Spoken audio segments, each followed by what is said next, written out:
friends, welcome back to the Avocado Toast Budget. If you are new here, my name is Lexa, and today we are going to talk about how I saved $15,000 in a year. Before we get into it, if you enjoyed this video, make sure to give it a big thumbs up. It really helps out the YouTube algorithm, helps boost this video to the top. That way more people can find this content. I want to provide you guys with as many tips as I possibly can and some background to it. We got a lot to cover, so let's go ahead and get into it. So if you have been here a while, you might know that around this time last year, I graduated with my master's degree. It was my 24th birthday, and simultaneously the entire world shut down and I got laid off. I had pretty much nothing in my savings, not a lot in my checking. I had just refinanced my credit cards, so I didn't have any money on my credit cards, but I still had 3 personal loans to pay off, and I did not feel like I was in a good place financially. And now, almost to a T, a year later, we are sitting here, and in my accounts, in total, I have $16,582.48.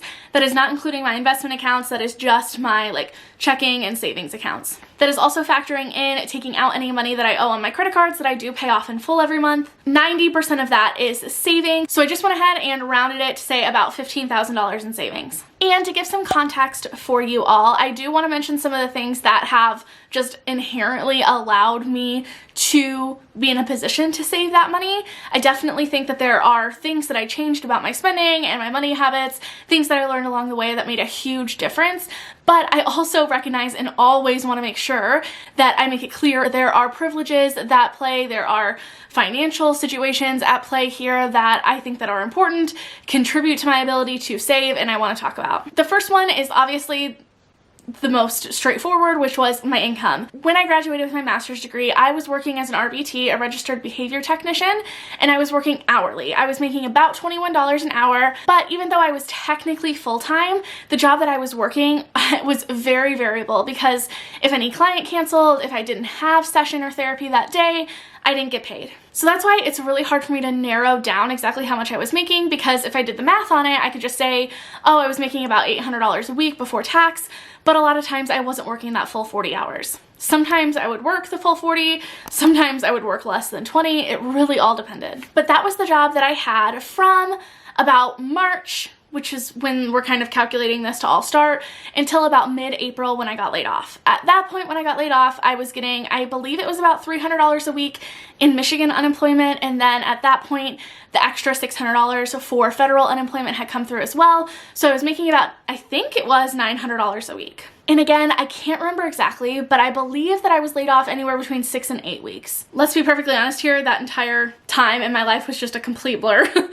Time meant nothing to me, so I have no idea, but I believe it was either 6 or 8 weeks. After that, I worked a few more weeks at that job that I had prior. They just temporarily laid us off. I went right back into the same position.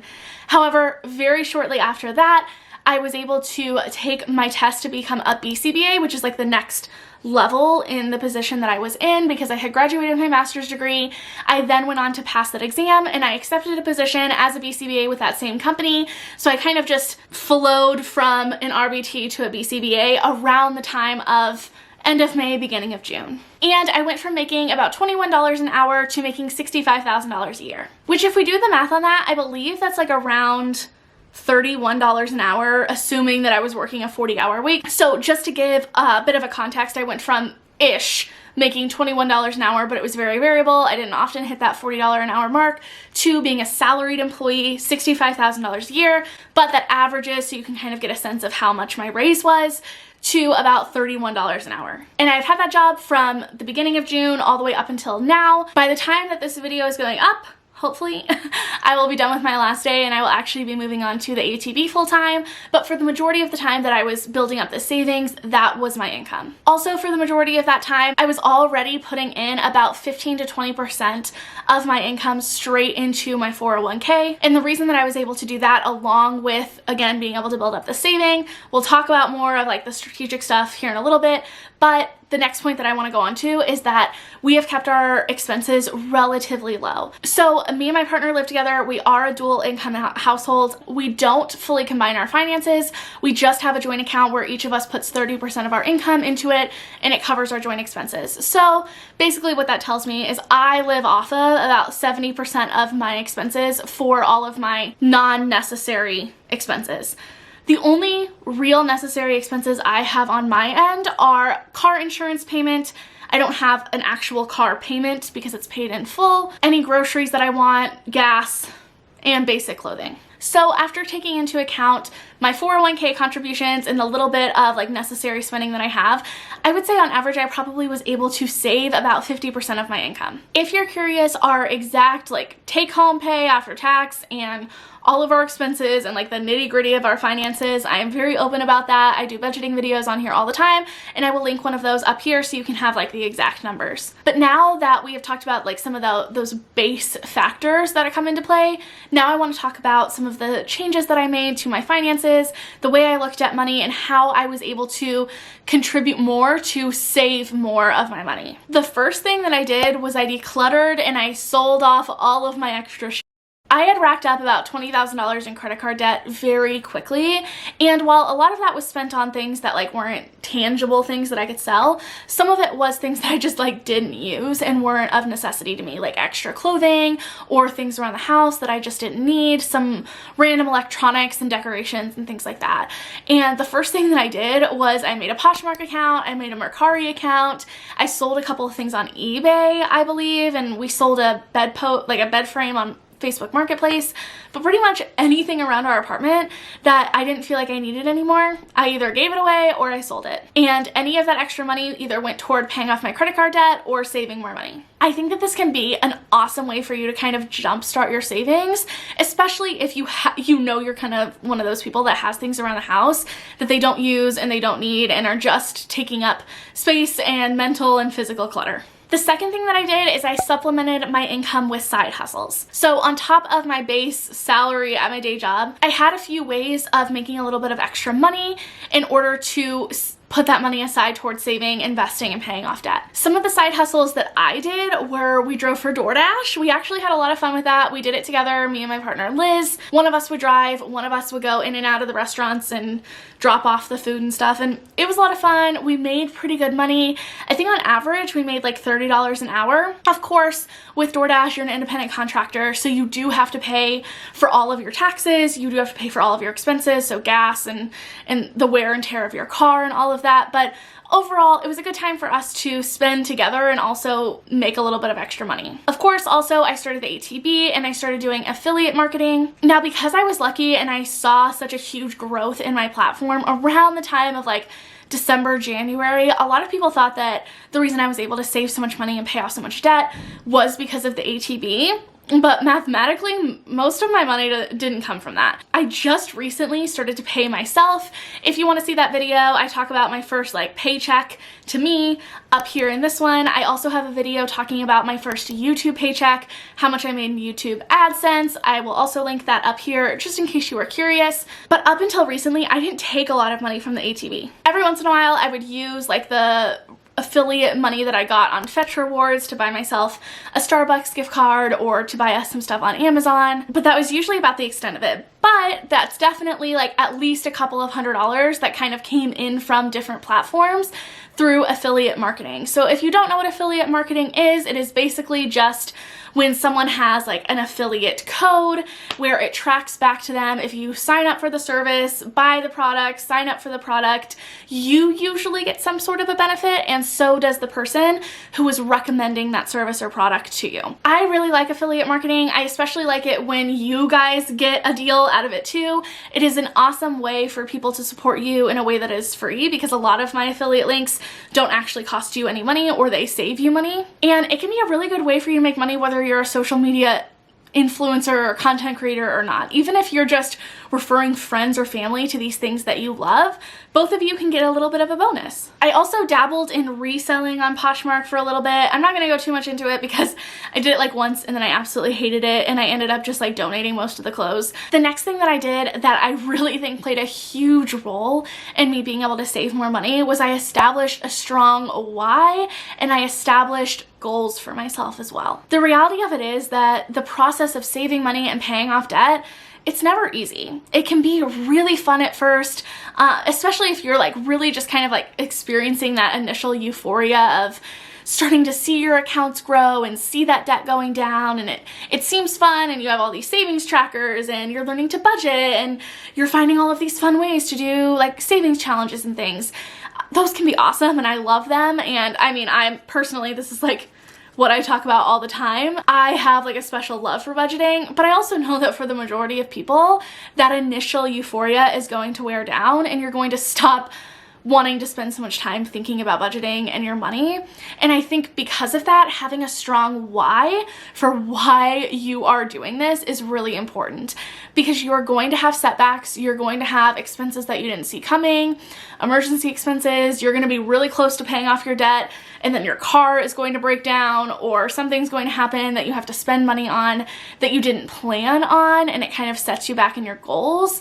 And when that happens, I think that it's really important that you have something to look back on as to why you are doing this, why you don't just fall back into your normal routine of however you were spending money before. And I think that whatever that why is needs to evoke a really strong emotion in you. So it needs to be something that you're extremely passionate about, not just, I want to save money, I want to be rich, I want to retire. It needs to be deeper than that. Why do you want to retire? Why do you want to be rich? What are you going to do with this money? What value is financial freedom going to bring for you? And then I think from your why, it's really important for you to start setting up goals. I talk more about goals in this video, kind of toward the end there, so I will link that here if you want to learn more. One of the big changes that I made around how I navigated my money that really helped me to start saving more was I categorized my spending. I've talked about this a lot on here, especially when I'm talking about zero-based budgets and things like that, but I really think categorizing your spending is a game changer, because for me, seeing like a couple $100s sitting inside of a savings account that has no value to me is going to make it very easy for me to just transfer that money from saving to checking and justify buying that thing that I want, or getting that takeout and covering that expense with my savings when my checking is running low. I did that for forever. I treated my savings account like basically just a second savings account, or a second checking account that things were coming in and out of constantly, because that money didn't actually have value to me. I thought I was saving it because I was supposed to be saving it. And then obviously when something came along that I wanted, since that money had no value to me, it was pretty easy for me to justify taking that money out to buy that thing that I wanted in the moment. Whereas now, when I've categorized my spending and I know exactly what that money sitting in my savings is doing for me, it suddenly has a value. So it's no longer, oh, just taking out some extra money to pay for DoorDash when I'm low. Now it's, oh, I'm taking money out of my vacation fund to pay for DoorDash, or I'm taking money out of our moving fund to pay for this extra coffee that I want. And sometimes it might be worth it. Sometimes I might be really in need of some caffeine and I just can't, and I need that coffee, and it's beyond worth it to me. But a lot of times it's not, and having that value to compare it to makes it a lot harder for you to mentally justify moving that money out of that goal, because again, it's a goal, it's a category, it has a purpose. You can see what that money is doing for you in the future. If you haven't already, 12 out of 10, definitely recommend that you categorize your savings. There are tons of different ways for you to do this. You can include it in your budget. There are also just bank accounts that allow you to do this. Capital One 360 has separate savings accounts. Ally Bank has buckets where you have one savings account and then you can split it into buckets or different categories. And now I'm super excited because Yada, which is my favorite high yield savings account, just introduced buckets as well, where you have your one savings account and then you can split it up into different categories. You can rename those categories, you can move money around, so you have a visual of what all of that money in your savings is doing for you. I will include my link to download Yada in the description box below. If you use it, you get 100 bonus tickets. I will get 100 bonus tickets. Again, example of some affiliate marketing going on, but I really love Yada. I talk about it all the time, and I'm so excited that they've introduced buckets. The fifth thing that really helped me to shift my mindset around money and start saving more money is YNAB. I truly don't believe that I would be where I am at today without YNAB. It just was finally the first thing with budgeting that clicked for me and made sense and made a huge difference in a very short amount of time. If you've been here, you probably already know a lot about YNAB. I make a lot of videos on it. If you want to know more about it, I will link one of my videos up here for my 2021 one budget. But YNAB is basically just the budgeting software that I use. It stands for You Need a Budget. It is based off a zero-based budget system, and I absolutely love it. And while I really highly recommend YNAB, I know that it has made a huge difference, not only for me, but also I've heard feedback from tons of you that it was like finally the thing that kind of clicked.